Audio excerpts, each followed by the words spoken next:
भारत माता की सेवा कर रहे हैं, ऐसे विशिष्ट हस्तियों का इस मंच पर जब सम्मान हो रहा है, उस सम्मान समारोह की अध्यक्षता कर रही है हमारी राष्ट्रीय महिला आयोग की अध्यक्षा हमारी बहन।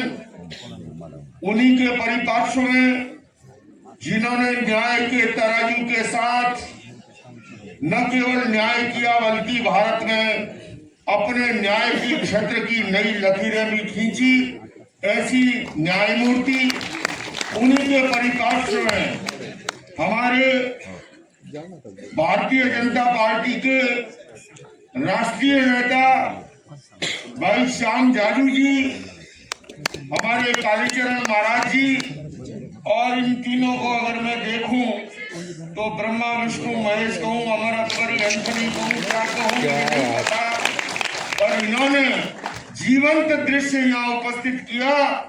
और बंधुओं और बहनों, हम सब, मैं इतना ही कहूंगा, जिनकी मूर्त इतनी सुंदर वो कितनी सुंदर होगी। सचमुच में आज मैं भावुक इसलिए भी हूं कि मेरी जन्मदात्री मातुश्री को इस मंच पर सम्मानित किया गया।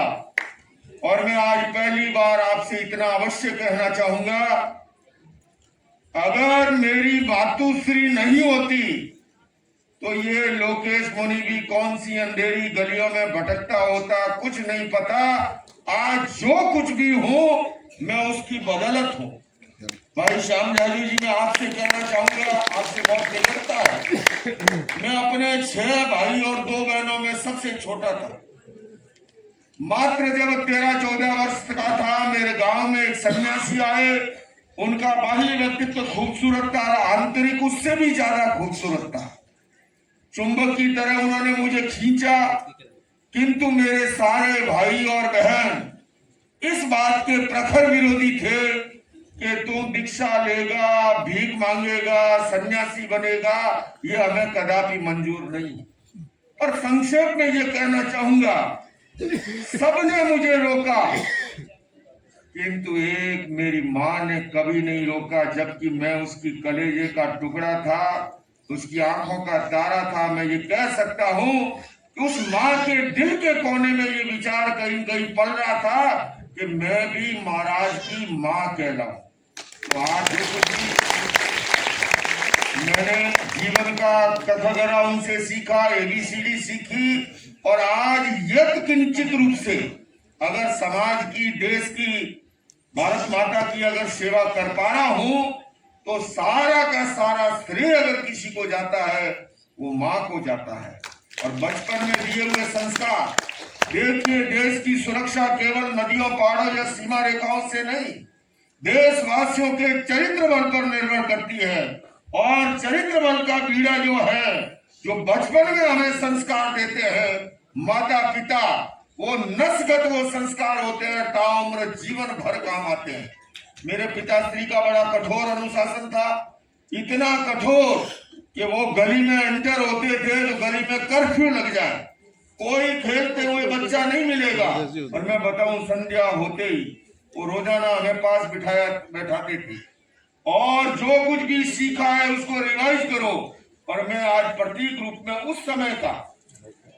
उस समय के दिमाग रूपी कंप्यूटर में एक पारा आपके सामने बोल रहा हूँ। 15 का 15, 15 दूना 30, 45, 100 का 8, 75 सगड़ा 90 पत्तों की अंटीविया 9 पैतिया डबलक 900। ये उस पिता ने सिखाया, वो जो चला गया जीवन भर काम करता है। तो मैं आप सभी अभिभावकों से कहना चाहता हूँ, हमारे संस्कृत साहित्य में कहा है, पूत कपूता क्यों धन संचय। अगर पुत्र कपूत है, आप कितनी धन संपदा लेके जाओ, बैंक का मालिक बना दो, अगर संस्कार नहीं है तो फूंक डालेगा।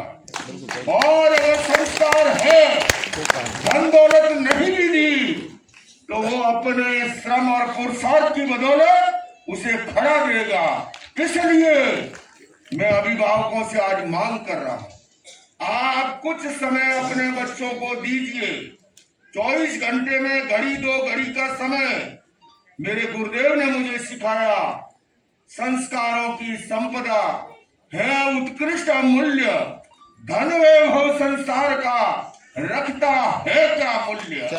तो इसलिए मैं आपसे इतना ही निवेदन करना चाहूंगा कि अगर हमें देश को, अभी हमारे ये संयोजक महोदय, पहले तो इनको साधुवाद देना चाहता हूं, इन दोनों को। महेंद्र जी, हम तो कमजोर पड़ गए दिल्ली वाले, यहाँ मेजोरिटी महाराष्ट्र की है। दिल्ली की धरती पर आकर के महाराष्ट्र ने कार्यक्रम किया और दिल्ली वाले गाजर का हलवा खाने में लगे हुए हैं। ऐसे के अंदर, वास्तव के अंदर मैं आपको साधुवाद देना चाहता हूँ दोनों को। और ताई मैं आपसे कहूँगा, ये इनका पहला कार्यक्रम है, मैं भी जानता हूँ। श्याम जी भाई साहब से भी कहना चाहूंगा कि और दिव्य भव्य हो सकता था, पर अभी पॉल्यूशन का टाइम और आधी दिल्ली तो खाली हो गई, हिल स्टेशन चली गई। तो इस माहौल में कई कारण रहे हैं, पर अगला कार्यक्रम आप जब भी होगा, पहले से आप मुझे भी जोड़िए और हम मिलकर के, क्योंकि ये कार्यक्रम बुनियादी कार्यक्रम है। अगर उन माताओं का जिन्होंने हमें संस्कार दिए, मैं समझता हूँ शेर आजम भी कहता है कि कृतज्ञता से बड़ा कोई धर्म नहीं है और कृतज्ञता से बड़ा कोई पाप नहीं है। तो ऐसे के अंदर ये आपका कार्यक्रम आज शुरू हुआ है, भले ही मंथर गति से हुआ हो, भले ही एक एक रन ले रहा हो, और आने वाले समय में ये कार्यक्रम 2020 की तरह जो है कामयाब होगा। मैं पुनः आपको बहुत बहुत साधुवाद देता हूँ, अभिनंदन करता हूँ। और दिल्ली वासियों की ओर से कोई कमी रह गई है तो मैं क्षमा याचना भी करता हूँ। ओम अर्हम। पैसे तर अनेक जण मिळवतात, पण आपल्या पैशाचा विनियोग सामाजिक कामासाठी आणि इतक्या मोठ्या संख्येनं लोकांना या ठिकाणी बोलावून या सभागृहात कार्यक्रम करणं, यासाठी ते अभिनंदनाला पात्र आहे। किरण झरकर यांचा माझा जुना परिचय आहे। सतत प्रयत्नशील राहणं, स्किल बुक घेऊन सतत ऍक्टिव्ह राहणं, समाज जीवनात काम करणं हे त्यांचं वैशिष्ट्य आहे, त्यांचंही मी अभिनंदन करतो। खिशात भाड्याचे पैसे फक्त घेऊन घरातून निघालेला माणूस दिल्लीत काय कर्तृत्व करू शकतो आणि स्वतःच्या प्रेरणेने गणेश उत्सव दिल्लीमध्ये सुरू करणारे पहिले माणूस म्हणजे महेंद्र लड्डाजी। बोरले महाराज परिचय, वारकरी संप्रदायाचा रामलीला मैदानावर कार्यक्रम घेण्यासाठी त्यांनी आमची मदत घेतली आणि एक भव्य दिव्य कार्यक्रम दिल्लीत करून दाखवला, त्यांचं मी अभिनंदन करतो। आज ज्यासाठी हा कार्यक्रम या त्रिमूर्तीने घेतलाय ते आहे नरेंद्र मोदीजींच्या माताजींचं स्मरण। हे कर्तृत्वान जे वारकरी मंडळी जिथं बसलेत ना, यांनी ह्याचं दर्शन करायला आम्ही सगळेजण जातो, पण त्याची जागृती आणि प्रबोधनाचं काम गावोगावी जाऊन ज्यांनी केलं ही वारकरी मंडळी आहे। संपूर्ण महाराष्ट्र पिंजून काढून आज महाराष्ट्रात सत्ता येणं काय गोष्टी काय। आज आपल्याला वेळ कमी आहे, पूर्ण देशामध्ये धार्मिकतेचं वातावरण आहे। उद्या या वर्षाचा शेवटचा दिवस, यापूर्वी लोक वर्षाच्या अखेरचा दिवस साजरा करण्यासाठी गोव्यामध्ये जायचे, नैनितालला जायचे, देहरादूनला जायचे, नाहीतर सिमल्याला जायचे। आज मी तुम्हाला सांगतो, तिरुपती देवस्थान, काशी वाराणसी देवस्थान, अयोध्या देवस्थान, वृंदावन, सर्वांना सांगावं लागतंय की या 5 दिवस कुणी येऊ नका, तिथं पाय ठेवायला जागा नाही। ही सनातन धर्माची पताका नरेंद्र मोदींच्या नेतृत्वाखाली उज्जैनचा महाकाल असू द्या, महाराष्ट्रातलं पंढरपूर असू द्या, सर्वत्र इतक्या मोठ्या प्रमाणावर भक्तांची जी गर्दी आहे ती या सनातन परंपरेचा विजय। एक चांगला कार्यक्रम आयोजित केल्याबद्दल या तिघांनाही, ब्रह्मा विष्णू महेश ही त्रिमूर्ती या ठिकाणी उभी आहे, तिघांना धन्यवाद देऊन माझे 2 शब्द संपवतो। नमस्कार।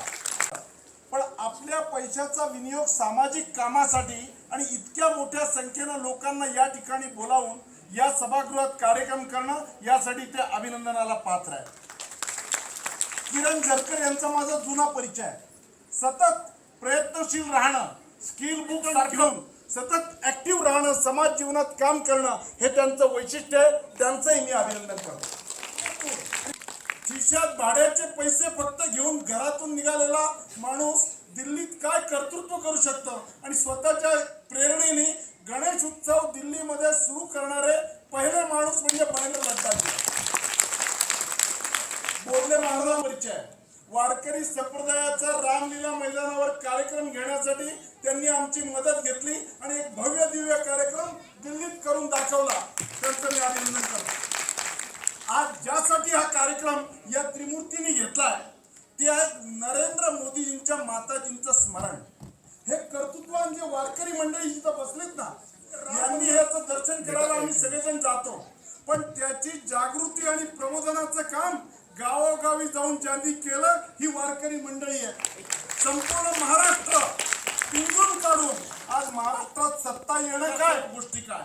आज आपल्याला वेळ कमी आहे. पूर्ण देशामध्ये धार्मिकतेचं वातावरण आहे. उद्या या वर्षाचा शेवटचा दिवस. यापूर्वी लोक वर्षाच्या अखेरचा दिवस साजरा करण्यासाठी गोव्यामध्ये जायचे, नैनितालला जायचे, देहरादूनला जायचे, नाही तर सिमल्याला जायचे. आज मी तुम्हाला सांगतो, तिरुपती देवस्थान, काशी वाराणसी देवस्थान, अयोध्या देवस्थान, वृंदावन सर्वांना सांगावं लागतंय की या 5 दिवस कुणी येऊ नका, तिथं पाय ठेवायला जागा नाही. ही सनातन धर्माची पताका नरेंद्र मोदींच्या नेतृत्वाखाली उज्जैनचा महाकाल असू द्या, महाराष्ट्रातलं पंढरपूर असू द्या, सर्वत्र इतक्या मोठ्या प्रमाणावर भक्तांची जी गर्दी आहे ती या सनातन परंपरेचा विजय. एक चांगला कार्यक्रम आयोजित केल्याबद्दल या तिघांनाही, ब्रह्मा विष्णू महेश ही त्रिमूर्ती या ठिकाणी उभी आहे, तिघांना धन्यवाद देऊन माझे 2 शब्द संपवतो. नमस्कार.